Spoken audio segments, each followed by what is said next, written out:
अब हिंदी में सर्वनाम के जो हम भाग करवा रहे थे, उसी भाग में हमारा अगला भेद है निश्चयवाचक शब्द।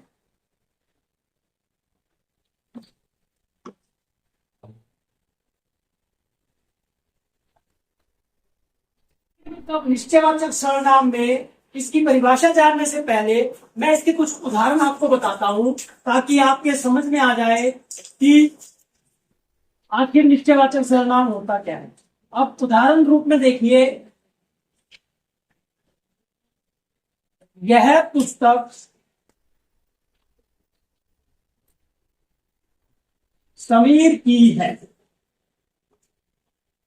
अब मैंने यहां पे लगाया यह पुस्तक, यानी कि हमारे पास कोई भी पुस्तक हो सकती है, कोई भी किताब है, और हमें निश्चित रूप से पता है कि यह पुस्तक समीर की है। समीर नाम के एक बच्चे की, समीर नाम के लड़के की एक पुस्तक है यह पुस्तक। तो जो मैंने शब्द लगाया यह, तो यह शब्द जो है संज्ञा के स्थान पर प्रयुक्त हुआ है। मैंने पुस्तक का नाम नहीं लिखा, तो संज्ञा के स्थान पर जो शब्द प्रयोग में आता है वो सर्वनाम शब्द होते हैं। तो यह शब्द क्या है? यह पुस्तक समीर की है। तो यह जो ये लगाया हमें निश्चित रूप से बता रहा है कि ये समीर की पुस्तक है। तो ये निश्चयवाचक सर्वनाम है।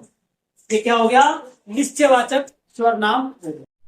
चलो एक और उदाहरण देखते हैं। वह मेरा भाई है। अब वह हम किसके लिए प्रयोग करते हैं? जो कोई वस्तु दूर हो या किसी चीज की दूरी के लिए। तो मैंने यहाँ पे प्रयोग किया है वह मेरा भाई है, यानी कि मेरा भाई कौन है?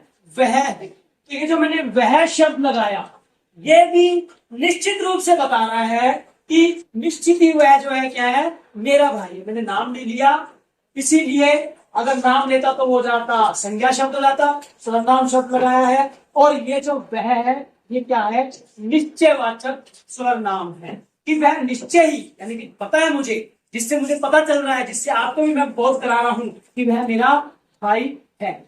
एक और देखिए, ये खिलौने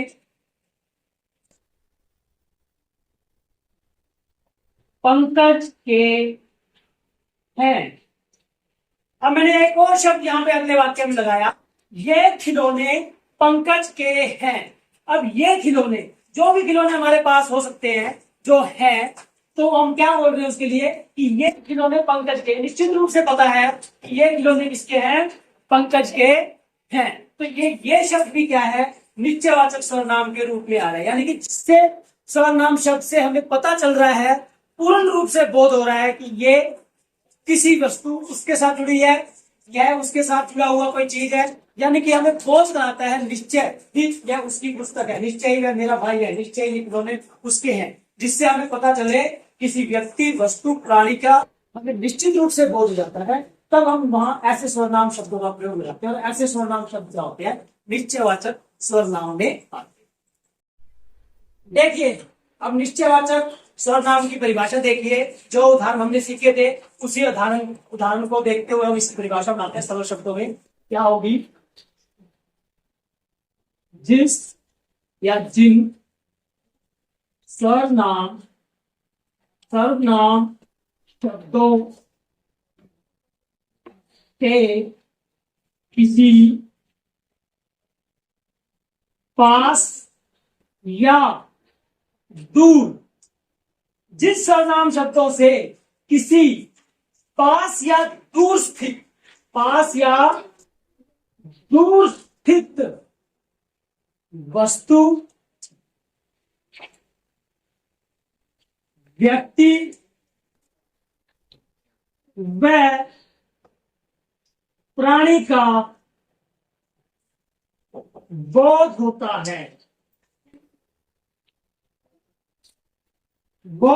है, वे शब्द निश्चयवाचक सर्वनाम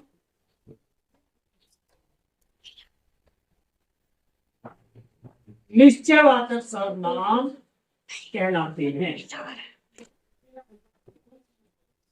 ऐसे सारे शब्द जिन शब्दों से, चाहे वस्तु हमारे पास है, चाहे व्यक्ति हमारे पास है, चाहे कोई प्राणी हमारे पास है या दूर है, उन सभी शब्दों से जिससे हमें पता चलता है निश्चित रूप से हम उसकी बात कर रहे हैं, तो वो सारे शब्द क्या होते हैं, निश्चयवाचक सर्वनाम होते हैं। जैसे अभी मैंने आपको उदाहरण के रूप में बताया था, ये पुस्तक उसकी है, वे खिलौने उसके हैं, यह यह घर हमारा है, वह वह मेरा भाई है आदि।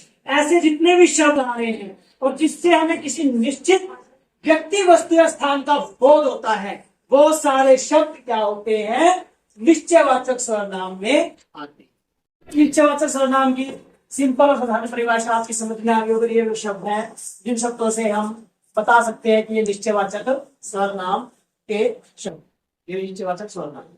चलिए हम नेक्स्ट देखते हैं अनिश्चयवाचक। अब हम सर्वनाम का अगला भाग अनिश्चयवाचक सर्वनाम जानते हैं कि अनिश्चयवाचक सर्वनाम क्या होगा। अनिश्चयवाचक यानी कि नाम से जाहिर हो रहा है, अनिश्चय यानी कि जिसके बारे में हमें पता ही नहीं है, जिस शब्द से हमारा बोध ही नहीं हो रहा, किसी वस्तु, व्यक्ति या स्थान के बारे में हमें नहीं पता चल पा रहा, तो वो सारे शब्द क्या आते हैं, अनिश्चयवाचक सर्वनाम में आएंगे। चलो मैं उदाहरण देकर के समझाता हूं आपको। अब देखिए, अनिश्चयवाचक की परिभाषा बताने से पहले इसके उदाहरण बताता हूं कि उदाहरण क्या होंगे इसके, ताकि आपको ये समझ में आए। जैसे अभी अभी, अभी अभी यहां कोई आया था, अभी अभी यहां कोई आया था। एक मैंने सेंटेंस लिखा, एक वाक्य लिखा, अभी अभी यहां कोई आया था। कोई, अब ये शब्द जो आया ना कोई, ये इस शब्द से हमें पता चल रहा है किसी अनिश्चितता का, यानी कि हमें पता ही नहीं है कि कौन आया था। ये अनिश्चित शब्द है, हमें जानकारी नहीं है कि कौन आया था कौन नहीं आया था। तो ये जो कोई शब्द आया इस वाक्य के अंदर, ये अनिश्चयवाचक सर्वनाम का उदाहरण है कि कोई आया। दूसरा उदाहरण देखिए, यह बात किसी से मत कहना। दूसरे वाक्य में देखिए मैंने क्या लिखा है कि यह बात किसी से मत कहना। अब यहां पे अनिश्चितता का कौन से शब्द से पता चल रहा है कि अनिश्चितता से, तो ये जो शब्द है किसी, इस शब्द से पता चलता है अनिश्चित, यानी कि किसी से मत कहना, कोई भी हो चाहे, हमें नहीं पता वो आदमी है, औरत है, जानवर है, क्या है, हमने किसी से यह बात नहीं कहनी है। तो यह बात आ रही है पूरी, यह बात किसी से मत कहना। तो ये जो किसी शब्द आया हुआ है ना, तो ये क्या है, अनिश्चयवाचक सर्वनाम का उदाहरण है, अनिश्चयवाचक सर्वनाम का उदाहरण। एक और उदाहरण देखिए, कुछ तो बात अवश्य है कि वे शादी में नहीं आए।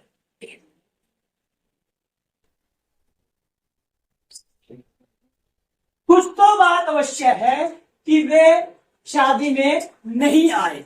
तो यहां पर हमारे किस शब्द से अनिश्चितता का पता है, कुछ, यानी कि हमें बात का पता नहीं है। हमें ये तो पता है कि वे यानी कि कोई हमारे मित्र प्यारे हो सकते हैं, वे यानी कि निश्चित, यहाँ पे तो निश्चयवाचक सर्वनाम है वे, लेकिन ये जो कुछ है, ये कुछ शब्द जो है अनिश्चितता का बोध कराता है, हमें अनिश्चय बोध होता है कि हमें नहीं पता क्या बात है। तो इसीलिए ये जो वाक्य है इसके अंदर कुछ तो बात अवश्य है कि वे शादी में नहीं आए, यानी कि ये जो कुछ शब्द है ये अनिश्चयवाचक सर्वनाम है, जिस शब्द से हमें पता चलता है कि यहाँ पे कुछ अनिश्चितता है। तो ऐसे सारे शब्द जो है, कोई, किसी, कुछ, इस तरह के शब्द जो है अनिश्चयवाचक सर्वनाम में आते हैं। चलिए अनिश्चयवाचक सर्वनाम की परिभाषा देखते हैं क्या होगी। जिन सर्वनाम शब्दों से किसी निश्चित व्यक्ति, वस्तु या प्राणी का बोध न हो, वे शब्द अनिश्चयवाचक सर्वनाम में आते।